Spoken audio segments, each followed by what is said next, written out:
Hello friends, welcome back to my YouTube channel.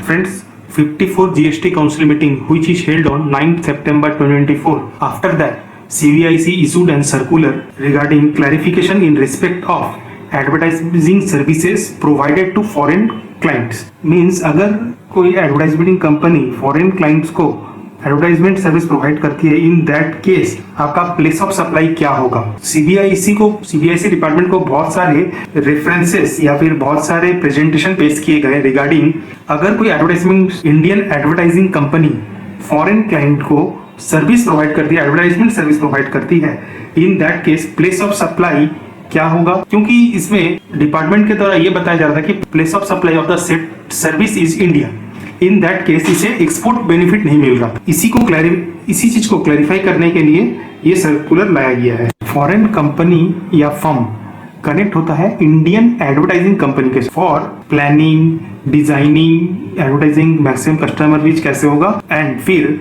Indian advertising company एक अपना media partner को ढूंढता है, मीडिया ओनर को ढूंढता है जो ये एडवर्टाइजिंग रन करेगा in his platform. Means advertising company एक वन स्टॉप सॉल्यूशन हो गया for a foreign client. In this scenario क्या होता है, मीडिया ओनर्स है वो बिल रेस करेगा, इनवॉइस रेस करेगा इंडियन एडवर्टाइजिंग कंपनी के ऊपर, एंड इंडियन एडवर्टाइजिंग एजेंसी या कंपनी बिल रेस करेगा फॉरेन क्लाइंट के ऊपर। आई होप यू अंडरस्टैंड गाइस, इसको बहुत अच्छे से समझिएगा। नाउ यहाँ पे 3 क्वेश्चंस रेस होते हैं, या फिर हम ऐसे बोल सकते हैं 3 क्वेश्चन जिसके ऊपर ये क्लैरिफिकेशन आया है।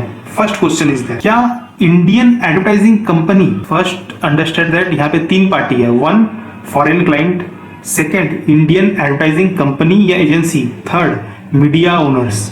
नाउ क्वेश्चन रेज हो रहा है क्या Indian advertising company can be considered as intermediary, क्या उसे हम लोग इंटरमीडियरी बोल सकते हैं। फर्स्ट सेकंड क्वेश्चन रेज होता है कि रिसिपिएंट कौन है, क्या रिसिपिएंट जो टारगेट ऑडियंस है इंडिया में क्या वो रिसिपिएंट है। सेकंड क्वेश्चन ये था। थर्ड क्वेश्चन क्या एडवर्टाइजिंग सर्विसेज जो प्रोवाइड किया जा रहा है by advertising company to the foreign clients can be considered as a performance based service. Performance based service मतलब प्लेस ऑफ सप्लाई वहां पे होगा जहां पे सर्विस प्रोवाइड किया जा रहा है या एक्चुअली परफॉर्म्ड हो रहा है, क्या इसे इस कैटेगरी में डाला जाएगा। ये 3 क्वेश्चन रेज होते हैं, आइए वन बाय वन डिस्कस करते हैं। फर्स्ट, इंडियन एडवर्टाइजिंग कंपनी को क्या इंटरमीडियरी बताया जाएगा। इंटरमीडियरी किसे कहते हैं। एज पर जीएसटी एक्ट कोई भी ब्रोकर, कोई एजेंट या कोई एनी अदर पर्सन जो क्या ना वो अरेंज कर रहा है main supply but has not involved himself in that main supply, मतलब कोई भी पर्सन जो अरेंज कर रहा है या फैसिलिटेट कर रहा है मेन सप्लाई कैसे मिलेगा बट वो खुद उसमें इन्वॉल्व नहीं हो रहा है वो काम पे, उसे इंटरमीडियरी कहा गया है। यहाँ पे इंडियन एडवर्टाइजिंग कंपनी 2 एग्रीमेंट में इन्वॉल्व हो रहा है, एक विथ फॉरेन क्लाइंट जिसको वो खुद फॉरेन क्लाइंट को बिल कर रहा है एंड पेमेंट रिसीव कर रहा है इन फॉरेन एक्सचेंज में, and second agreement with media owners.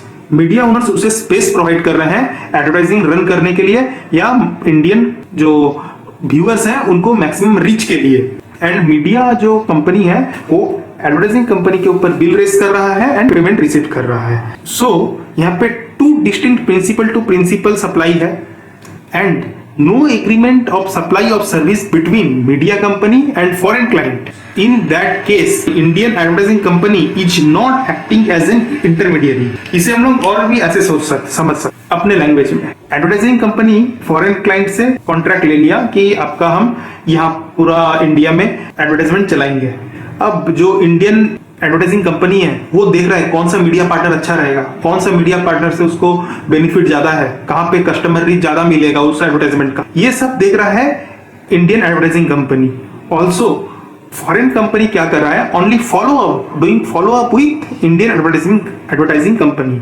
In that case we can say that Indian advertising company is directly involve in main supply, तो इसे इंटरमीडियरी सप्लाई नहीं कहा जाएगा। फ्रेंड्स, नेक्स्ट हम लोग आते हैं सेकेंड इशू पे। सेकेंड इशू इज क्या फॉरेन कंपनी का रिप्रेजेंटेटिव जो इंडिया में है या फिर टारगेट ऑडियंस, इन दोनों में से कोई रिसिपिएंट होगा या फिर रिसिपिएंट कौन है। एज पर जीएसटी एक्ट रिसिपिएंट मीन्स जो person liable to pay consideration है for the supply of goods और सर्विस विच ही रिसीव, जिसके लिए वो पेबल बना है। जिस सर्विस रिसीव करने के लिए वो पेबल बना है उसे हम लोग रिसिपिएंट बोलेंगे। इन दिस केस क्या हो रहा है, जो फॉरेन क्लाइंट का रिप्रेजेंटेटिव है इंडिया में या सब्सिडरी है, वो इंटरेक्ट कर रहा है इंडियन एडवर्टाइजिंग कंपनी के साथ कि काम कहां तक आगे बढ़ा या फॉलो अप कर रहा है। बट इंडियन एडवर्टाइजिंग कंपनी ने बिल रेस किया है in the name of foreign client and payment receive किया है डायरेक्टली फ्रॉम फॉरेन क्लाइंट से।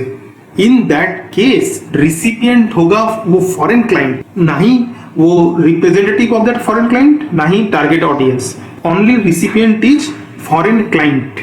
Hope you understand guys. Third, क्या advertising services provided by advertising company to foreign clients can be considered as performance based service? Friends, आइए जानते हैं, इसके discuss करते हैं। परफॉर्मेंस बेस्ड सर्विस मतलब जहां पे वो service those require physical presence of the recipient or their representative or with the service provider। मतलब physical presence of the recipient is mandatory or their representative with the service provider। यहाँ पे दो case हो सकते हैं। 13(3) of IGST act subsection A है, या तो डील्स विथ गुड्स करेगा या फिर डील्स विथ इंडिविजुअल।